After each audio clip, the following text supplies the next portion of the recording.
गरुड़ पुराण ये सिर्फ कोई पुराना ग्रंथ नहीं है, बल्कि हमारी अपनी चेतना का एक बेहद अद्भुत मैप है। आज के इस विश्लेषण में हम सीधे अध्याय 15 के उन गहरे रहस्यों में गोता लगाने वाले हैं जो मानव शरीर और मोक्ष के बारे में हमारी समझ को पूरी तरह बदल कर रख सकते हैं। तो चलिए बिना किसी देरी के शुरू करते हैं। अब एक पल के लिए सोचिए, क्या ये पूरा का पूरा ब्रह्मांड सिर्फ एक इंसान के भीतर समा सकता है? सुनने में शायद थोड़ा अजीब लगे, है ना? लेकिन प्राचीन ज्ञान हमारे शरीर को सिर्फ हाड़ मांस का पुतला नहीं मानता।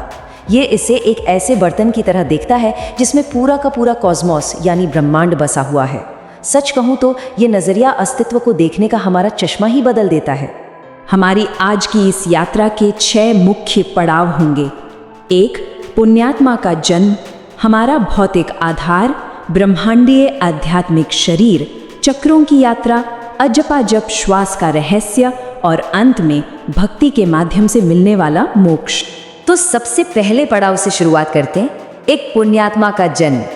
जीवन की शुरुआत कैसे होती है, इस पर प्राचीन समय सीमाएं कितनी सटीक हैं, ये देखना बहुत दिलचस्प है। ऐसा माना जाता है कि एक शुद्ध आत्मा को आमंत्रित करने के लिए बहुत ही खास परिस्थितियां चाहिए होती हैं, जैसे पहले 4 दिन संपर्क से बचना और फिर 5वें दिन मीठे भोजन का सेवन करना, ताकि गर्भ एक तरह से अमृत का पात्र बन सके। अत्यंत गुणवान संतान के लिए 14वीं रात का विशेष महत्व बताया गया है। लेकिन सबसे अहम बात, गर्भाधान के दौरान माता पिता की मानसिकता का पूरी तरह से पवित्र होना, यानी भौतिक और मानसिक शुद्धता सीधे तौर पर आने वाली आत्मा का स्वभाव तय करती है।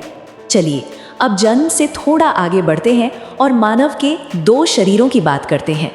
यहीं पर एक बहुत बड़ा विरोधाभास सामने आता है। एक तरफ है हमारा व्यावहारिक या भौतिक शरीर, जिसे हम रोज आईने में देखते हैं। इसमें 3.5 करोड़ रोम, 360 हड्डियां और 12 तरह की अशुद्धियां या मल हैं। ये दुनिया में काम करने वाली हमारी एक प्रैक्टिकल मशीन है। लेकिन दूसरी तरफ हमारा पारमार्थिक यानी आध्यात्मिक शरीर है, और ये कोई साधारण चीज नहीं है। इसे 14 लोकों, 7 पर्वतों, महासागरों और पूरे सौर मंडल को धारण करने वाला पात्र माना गया है। मतलब एक ही समय में हम जमीन से जुड़ी एक मशीन भी हैं और एक असीम ब्रह्मांड भी। अब अगर इस भौतिक आवरण की बात करें तो ये बिल्कुल उन्हीं 5 तत्वों से बना है जो हमारे आसपास की पूरी दुनिया बनाते हैं। मिट्टी या पृथ्वी हमारी हड्डियों और त्वचा को आकार देती है। जल हमारे रक्त और लार के रूप में बहता है। अग्नि हमारी भूख और शरीर की चमक को कंट्रोल करती है। वायु के कारण ही हम दौड़ना, सिकुड़ना या कोई भी गति कर पाते हैं। और आकाश, वो हमें आवाज, गहराई और शरीर का आश्रय देता है। देखा जाए तो हम सचमुच प्रकृति का ही एक चलता फिरता हिस्सा हैं। अब उस पारमार्थिक शरीर की तरफ चलते हैं और देखते हैं कि ये ब्रह्मांडीय शरीर रचना असल में दिखती कैसी है। अगर हम 14 लोकों और महासागरों को सीधे इंसानी शरीर पर मैप करें तो जो तस्वीर उभरती है वो सच में हैरान करने वाली है।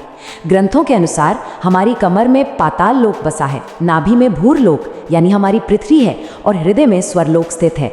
और सर्वोच्च सत्य यानी सत्य लोक बिल्कुल सिर के ऊपरी हिस्से ब्रह्मरंध्र में मौजूद है। यही नहीं, शरीर के तरल पदार्थों को खारे पानी और दूध के सागरों से जोड़ा गया है। ये सिर्फ कोई रूपक या कहानी नहीं है, बल्कि ये एहसास कराने का एक बहुत ही गहरा तरीका है कि सारा का सारा ब्रह्मांड हमारे भीतर ही मौजूद है। अब सवाल ये उठता है कि इस विशाल शरीर के भीतर आध्यात्मिक विकास कैसे होता है। इसके लिए हमें इन 6 चक्रों की यात्रा समझनी होगी। यह हमारी रीढ़ की हड्डी से होकर गुजरने वाला एक असाधारण आध्यात्मिक मैप है। इसकी शुरुआत होती है बिल्कुल आधार से, यानी मूलाधार चक्र से, जहां भगवान गणेश का ध्यान किया जाता है। फिर चेतना धीरे धीरे ऊपर उठती है। स्वादिष्ठान में ब्रह्मा, मणिपूरक में विष्णु, अनाहत में शिव और कंठ में विशुद्ध चक्र पर जीवात्मा से होते हुए अंत में भौहों के बीच आज्ञा चक्र तक पहुंचती है, जहां गुरु का स्थान है। यह आध्यात्मिक शिखर की तरफ बढ़ने का एक बहुत ही स्पष्ट रास्ता है। लेकिन इन चक्रों पर ऊपर उठने के लिए किसी वाहन की तो जरूरत होगी ना, और यहीं पर बात आती है हमारी श्वास की, यानी अजपा जप मार्ग की। 21,600 यह आंकड़ा कोई मामूली नंबर नहीं है। दिन और रात मिलाकर एक इंसान औसतन ठीक इतनी ही बार सांस लेता है। और ग्रंथ कहते हैं कि हमारी हर सांस के साथ एक प्राकृतिक ध्वनि निकलती है। अंदर लेते समय ह और बाहर छोड़ते समय स। ये दोनों मिलकर हंसा का निरंतर मंत्र बनाते हैं। हम इसके बारे में सोचते भी नहीं हैं, लेकिन यह अजब अजब बिना किसी कोशिश के हर पल हमारे भीतर चल रहा है। जब हम इन 21,600 सांसों का बंटवारा देखते हैं तो बात और भी गहरी हो जाती है। इनमें से 18,000 श्वास सीधे तौर पर ब्रह्मा, विष्णु और शिव को समर्पित हैं। बाकी सांसें गणेश, जीवात्मा, गुरु और परम चिदात्मा में बट जाती हैं। इसका सीधा सा मतलब ये है कि हमारा सिर्फ सांस लेना भी कोई साधारण जैविक क्रिया नहीं है, बल्कि एक निरंतर आध्यात्मिक आहुति है। अगर हम सिर्फ अपनी सांस के प्रति जागरूक हो जाएं, तो हमारा मात्र जीवित रहना ही एक प्रार्थना बन सकता है ना अद्भुत?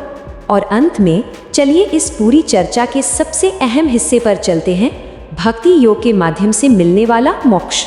हमारा ये मन 5 तत्वों से बनी इस भौतिक दुनिया में बहुत जल्दी उलझ जाता है।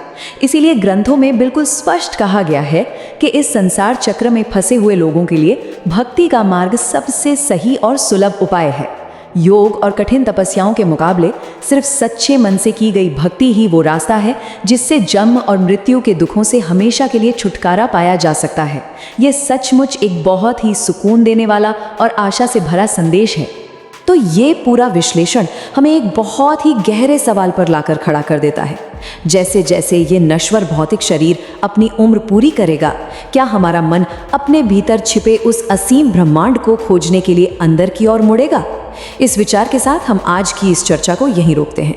ब्रह्मांड और चेतना के इन अद्भुत रहस्यों को आगे भी ऐसे ही एक्सप्लोर करते रहने के लिए चैनल को सब्सक्राइब करना न भूलें। मिलते हैं अगले विश्लेषण में।